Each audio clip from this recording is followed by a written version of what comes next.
अब हम फिर से आ गए हैं अपने न्यू वाले कॉन्सेप्ट के साथ, जो कि बहुत इंपॉर्टेंट है। इसमें आज हम करने वाले हैं सी से रिलेटेड वर्ड्स। देखो, देखते तो हम अपने जीवन में बहुत सारी चीज़ें कि तुम्हें देख लूँगा, मैं तुम्हें देख लूँगा, ऐसे भी हमने बोला होगा बहुत ज़्यादा।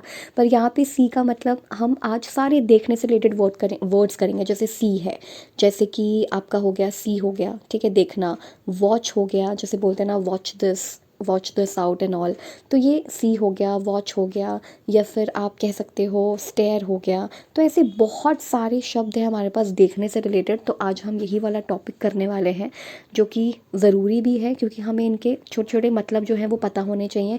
ग्लांस भी देखेंगे, ग्लेयर भी देखेंगे, गेज भी देखेंगे, बहुत सारे वर्ड्स हम देखने वाले हैं। So without further ado let's get into the video. लेकिन अगर आपको ये वीडियो अच्छा लगता है तो फिर आप इस पर कमेंट करना, आप अपने दोस्तों के साथ शेयर करना। कोई भी डाउट होता है तो आप कमेंट सेक्शन में बता सकते हैं, मैं उसे ज़रूर उसे क्लियर करने की कोशिश करूँगी। तो चलते हैं अपनी वीडियो की तरफ। आज भी हम ना एक बहुत अच्छा वर्ड लेकर आए हैं देखने से रिलेटेड। मैंने आपको पहले वाली वीडियो में भी बताया था इसके बारे में। तो सबसे इम्पॉर्टेंट चीज़ है कि हमको ना छोटे छोटे शब्दों की मीनिंग, जैसे ये सी है, इसका पता होना चाहिए। सी का मतलब, लुक का मतलब, इन सब का भी मतलब भी ना देखना होता है। लेकिन आपको इसका मतलब पता होना चाहिए कि डिफरेंट डिफरेंट कॉन्टेक्स्ट में इसका मीनिंग क्या है। तो सी का मतलब देख लेते हैं। सबसे पहली चीज़ तो सी का मतलब होता है देखना, ठीक है। नॉर्मली बचपन में ऐसा कोई वर्ड नहीं होगा यहाँ पे जो आपने अपने बचपन से अभी तक पढ़ा ना हो, ऐसा कोई वर्ड नहीं होगा। इंग्लिश की बुक्स होंगी और वैसे भी आपने पढ़ा ही होगा। तो सी का मतलब है to become conscious of something, देखो।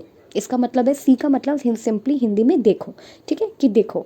बट लुक का मतलब भी फिर देखो होता है, लेकिन दोनों में डिफरेंस है, ठीक है। वॉच का मतलब भी देखना ही होता है। जब तीनों का मतलब देखना है तो फिर हम एक ही वर्ड क्यों नहीं इस्तेमाल कर लेते? नहीं कर सकते ना, तभी तो इनको अलग अलग वर्ड्स मिले हैं। मतलब इंग्लिश में सी भी है, लुक भी है, वॉच भी है, लेकिन इनका हिंदी में मतलब देखना होता है। इसलिए मैं हमेशा अवॉइड करती हूँ ये सजेस्ट करना भी कि आप हिंदी वाला और इंग्लिश वाला डिक्शनरी लो जिसमें इंग्लिश के हिंदी मीनिंग्स दे रखे हो। वो कभी नहीं लेना चाहिए, क्योंकि उसमें इनका मतलब देखना होगा। उसमें कभी आपको ये कॉन्टेक्स्ट थोड़ी समझाएगा। तो सबसे पहले हम देखने वाला शुरू करते हैं, see. To become conscious of something, जब आप कॉन्शियस हो जाओ किसी चीज़ को लेकर के और देखो, अपनी आंखों का इस्तेमाल करो। Using your eyes to use the power of sight, अपने दृश्य, जो भी आपका साइट है उसका इस्तेमाल करके आप किसी चीज़ को देखो। टू लुक एट और वॉच अ फिल्म, आप फिल्म देख सकते हो, प्ले कर सकते हो, खेल सकते हो, टेलीविजन प्रोग्राम देख सकते हो। जो भी चीज़ें हैं ये सी के लिए होता है, यानी कि देखने के लिए होता है, ठीक है। सी मतलब सिंपली देखना, देखना है अपनी आंखों का, आई साइट का इस्तेमाल करके आप कोई चीज़ देख रहे हो। चाहे वो आप कोई फिल्म वॉच कर रहे हो, चाहे आप कोई प्ले देख रहे हो, चाहे आप कोई टेलीविज़न प्रोग्राम देख रहे हो। सी मतलब सिंपल देखना। लुक का मतलब क्या होता है? लुक का मतलब भी देखना होता है, लेकिन आप बोलते हो look at me, look at my dress, मेरी ड्रेस को देखो, ये थोड़े समय के लिए देखने से रिलेटेड है। To turn your eyes in a particular direction, जैसे बोलते नहीं है, यार देख, मेरा जो क्रश है वो पीछे से आने वाला है, एकदम से मत देखियो, एकदम से मुड़ के मत देखियो, बाद में देखियो, थोड़ी देर बाद में देखियो, ऐसा बोलते हैं ना। या फिर कुछ भी, या टीचर आ रहा है, या फिर कोई मैम आ रही है, या फिर कोई पर्सन आ रहा है, पता नहीं उसने कैसे कपड़े पहने हुए, एक बार पीछे मुड़ के देखना। तो वो है, इसका मतलब उस सेंस में यूज़ हो रहा है। To turn your eyes in a particular direction, कि अपनी आंखों को एक पर्टिकुलर डायरेक्शन में आप टर्न करो in order to pay attention to और ट्राई टू फाइंड आउट। या फिर इवन आप इसको ऐसे भी यूज़ कर सकते हो, आई am looking something, I am looking for something, या कुछ इस तरह से। किसी को देखना, किसी को ढूंढना, उससे भी रिलेटेड है to try to find out, यानी कि ढूंढना। जैसे कि I am looking for this thing, I am looking for that person, तो ये ढूंढने के लिए भी है। और लुक यानी कि थोड़े समय के लिए आप किसी चीज़ को देख रहे हो, जैसे लुक एट माई ड्रेस, या फिर अपनी आइज़ को टर्न कर लेना एक पर्टिकुलर डायरेक्शन में, सो दैट आप वो चीज़ देख सको। तो ये है सी एंड लुक में डिफरेंस।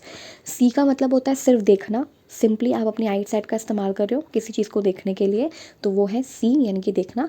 लुक का मतलब होता है थोड़े समय के लिए, फटाफट एक अटेंशन को पाने के लिए, मतलब अटेंटिव होकर के आप किसी चीज़ को देख रहे हो, या फिर आपने अपनी आंखें जो है वो एक पर्टिकुलर डायरेक्शन में मूव करी कुछ चीज़ को देखने के लिए। या फिर इसका मतलब हो सकता है to try to find out, यानी कि फाइंड आउट करने की कोशिश करना, like I am looking for something, या I am looking for my pen, जो कि ब्लू कलर का दिखता है नॉल। तो ये सी एंड लुक में एक छोटा सा डिफरेंस है। फिर एक और चीज़ है, एक वर्ड का इस्तेमाल होता है, दैट इज़ सीइंग। अब इसका क्या मीनिंग है? तो सीइंग ये वाला वर्ड भी इस्तेमाल होता है, पर उससे पहले हम गेज़ देखते हैं। गेज़ क्या है? To look steadily for a long time, एक चीज़ को आप बहुत देर से देख रहे हो। एक टक देखना, जिसको हिंदी में यहाँ पे लिखा है जैसे एक टक देखना, ये मोस्टली तब होता है जैसे आप एकदम ब्लैंक हो गए हो एक चीज़ को देख करके, मतलब आपका ध्यान ना एक ही जगह पर स्थिर है। To look steadily for a long time, एक ही जगह पे आप बहुत लंबे समय तक देख रहे हो। सो देर तक स्थिर दृष्टि से देखना, किसी भी एक चीज़ को बहुत देर तक देखना, टकटकी लगा कर देखना और एक टक देखना, उसे कहते हैं गेजिंग एट समथिंग। इसका मतलब है कि जैसे मान लो कभी कभी ऐसा होता है कि हमारे दिमाग में कुछ चल रहा होता है तो हम एक ही जगह देखते रहते हैं, तो वो गेज़ है, वो गेज़ है। इसमें आप उस चीज़ को नहीं देख रहे हो, बट आप उस चीज़ पर आपकी नज़र है, बट आप सोच कुछ और रहे हो। मतलब आप थोड़े समय के लिए ना एक ब्लैंक टाइप हो गए हो, या फिर एक ही जगह पे बस देखे जा रहे हो स्थिर दृष्टि से। हो सकता है आप बहुत ज़्यादा कुछ दिमाग में सोच रहे हो, तो वो गेज़ उसके लिए आता है कि एक टक या देर तक स्थिर दृष्टि से देखना किसी एक ही चीज़ को, तो वो गेज़ के लिए यूज़ करते हैं। लेकिन वॉच क्या है? To look at somebody something for a time, paying attention to what happens, to take care of something for a short time. तो ये वॉच का मतलब होता है थोड़े समय के लिए किसी चीज़ को देखना, जैसे आई एम वॉचिंग टीवी या फिर I am watching this episode या कुछ ऐसा। So to look at somebody something for a time, किसी छोटे शॉर्ट पीरियड ऑफ टाइम के लिए आप देख रहे हो, तो वॉच मी, या इस तरह से बोलते हैं ना कि आप अटेंशन पे करने के लिए उस चीज़ को देख रहे हो, जैसे देखो वहाँ पर क्या हुआ है, वॉच दिस, या इस तरह से। तब एक शॉर्ट पीरियड ऑफ टाइम के लिए किसी चीज़ को देख रहे हो। फिर स्टेयरिंग का मतलब तो सिंपली घूरना होता है।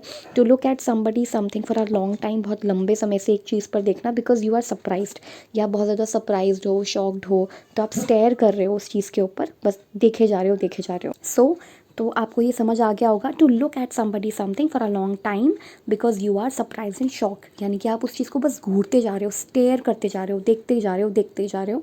तो ये घूरने से रिलेटेड है। तो ये सब देखने से थे। सी भी देखना, लुक एक मतलब एक पर्टिकुलर डायरेक्शन में अपनी आई को मूव करते हुए देखना, कि मतलब आपने एकदम से अपनी आंखें घुमाई किसी चीज़ को देखने के लिए, अटेंशन पे करने के लिए, तो वो ये है। या फिर आप इसको ढूंढने के लिए भी इस्तेमाल कर सकते हो, जैसे to try to find out, या I am looking for this, I am looking for that. इसके अलावा गेज़ मतलब एक टक देखना, बहुत ज़्यादा आप दिमाग से किसी चीज़ के बारे में सोच रहे हो, बस एक ही जगह पे देखे जा रहे हो, उसे गेज़ कहते हैं। वॉच मीन्स एक शॉर्ट पीरियड ऑफ टाइम के लिए एक चीज़ को देखना। एंड स्टेयर मतलब बहुत ही आप सरप्राइज्ड हो चुके हो और शॉक्ड हो चुके हो, इसलिए आप स्टेयर कर रहे हो यानी कि घूर रहे हो, तो उसको ये कहते हैं। अब ग्लैंस का मतलब क्या होता है? To look quickly at somebody something, a quick look, फटाफट, मतलब ऐसे बोलते हैं ना कि एक झलक देख ली, इसको बोलते हैं झलक, इसे कहते हैं झलक, एक झलक देखना। ठीक है, एक झलक देखना, एक मतलब जस्ट देखा और बस, इसको कहते हैं ग्लैंस, यानी कि भी एक झलक देख लिया, एक क्विक लुक आपने कर लिया। ठीक है, क्विक लुक हो गया, तो उसे ग्लैंस कहते हैं।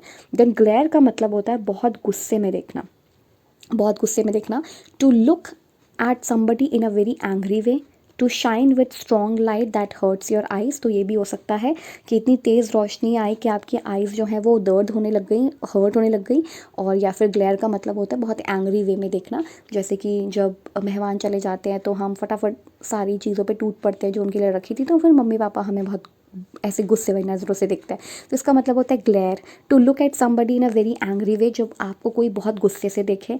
या फिर इसका एक और मतलब होता है कि इतनी स्ट्रॉन्ग लाइट जो आपकी आंखों को दर्द कर दे, तो एक ग्लेयर ये होता है। ग्लैंस का मतलब है एक झलक, ठीक है, कि बस उसकी एक झलक देखने को मिल जाए, ठीक है, तो वो है glance. To look quickly at somebody something, एकदम क्विक लुक हो जाना, एकदम क्विक लुक मतलब फटाफट देखना। स्टेयर का मतलब आपको पता ही है, घूर के देखना, जब आप बहुत ज़्यादा शॉक्ड हो, सरप्राइज्ड हो। वॉच का मतलब है किसी चीज़ को एक शॉर्ट पीरियड ऑफ टाइम के लिए देखना। गेज़ का मतलब है एक टक देखते रहना। और लुक का मतलब है टेक अ लुक, या फिर आप मुझे देखो, या इस तरह से एकदम आपने देखा, या फिर आप कुछ फाइंड आउट कर रहे हो। और सी का मतलब तो देखना होता ही है। फिर हम पढ़ेंगे अब थोड़ा सा इसको गहराई से देखेंगे, सीइंग का क्या मतलब है। अब जो सीइंग होता है ना, उसका इस्तेमाल हम करते हैं एक तरीके से देखा जाए, that I am seeing someone, है ना। इसका भी मीनिंग ये नहीं कि मैं किसी को मतलब देखे ही जा रही हूँ, देखे जा रही हूँ, ये मतलब नहीं है इसका। आई एम सीइंग समवन का मतलब है कि मैं उसको देख रही हूँ, यानी कि मैं अभी डेट तो नहीं कर रही हूँ, क्योंकि देखो सीइंग ना फर्स्ट स्टेज होती है बिल्कुल। इसमें आपको नहीं पता वो इंसान आपके कंपैटिबल है भी या नहीं है, आपको कुछ नहीं पता। आप बस उसको देख रहे हो, बस उससे मिल रहे हो, आपको उसकी पर्सनालिटी को जानने का मौका मिल रहा है इस दौरान। तो आप अपने फ्रेंड सर्कल में क्या बोलोगे? आई एम सीइंग समवन, कि मैं किसी को देख रही हूँ। बट इसका मतलब ये नहीं कि एक चेयर लगा के उसी को देखते जा रहे हो, ऐसा नहीं है। सीइंग समवन का मतलब है जस्ट आप उसको जानने की कोशिश कर रहे हो। सेकेंड जो स्टेज आता है, इसका जो सेकंड स्टेज आता है उसे हम कहते हैं dating, that I am dating someone, मैं किसी को डेट कर रही हूँ। तब आप अपने दोस्तों में बताओ कि हाँ मैं इस पर्सन को डेट कर रही हूँ, इसका नाम ये है। बट सीइंग में क्या होता है ना, आपको ना तो अपने दोस्तों को कुछ खास बताते नहीं हो, ना ही आप किसी उसमें इन्वॉल्व होते हो किसी ज़्यादा, मतलब आप बस देख रहे हो, आप कंपैटिबिलिटी फाइंड आउट करने की कोशिश कर रहे हो, उसे कहते हैं सीइंग समवन। ठीक है, आप ज़रूरी नहीं कि आपको उसके दोस्तों के बारे में पता हो या उसे आपके दोस्तों के बारे में पता हो। इस वाली स्टेज पे, सीइंग समवन वाली स्टेज पे ऐसा कुछ नहीं होता, सिर्फ आप थोड़ा बातचीत करते हो, बस यही सब होता है। लेकिन डेटिंग का मतलब है कि हाँ अब थोड़े हमारे बिलीफ सिस्टम जो है वो मिल रहे हैं और ये सारी चीज़ें होती हैं। उसके बाद तो सीधा फिर बॉयफ्रेंड गर्लफ्रेंड वाली स्टेज आती है। तो सीइंग समवन मतलब आप देख रहे हो कि आपकी कंपैटिबिलिटी बन पाएगी या नहीं बन पाएगी। उसके बाद ये बिल्कुल इनिशियल स्टेज होता है, जब आप किसी इंसान से मिलते हो, उसको पहचान रहे होते हो, ये वो वाला स्टेज है। देन आता है डेटिंग। खैर मुझे ये सब नहीं समझाना था, बट मैंने बताया कि सीइंग समवन भी यूज़ हो सकता है, बट इसका मतलब ये लिटरल मत लेके जाना कि उसी को बस बैठ करके चेयर लगा के देख रहे हो, ऐसा नहीं है। तो ये है सीइंग से रिलेटेड, देखना, घूरना, गुस्से से देखना, ये सारे वर्ड्स हमने देख लिए। आपको कोई भी डाउट होता है तो आप पूछ सकते हो इस बारे में। और ये हमारा टॉपिक जो है अभी ख़त्म हो गया। फिर हम नेक्स्ट क्लास में वॉर, बैटल, फाइट और इन सब से रिलेटेड जितने भी वर्ड्स हैं वो देखेंगे। सो लर्नर्स, अगर आपको ये लेसन अच्छा लगा हो तो आप इस चैनल को लाइक कर सकते हैं, इस वीडियो को लाइक कर सकते हैं, और आप चैनल को सब्सक्राइब कर लीजिए सो दैट आपको ऐसी ही इन्फॉर्मेटिव वीडियोस हमेशा मिलती रहें। So keep learning and keep discerning and keep watching my videos. Thank you so much.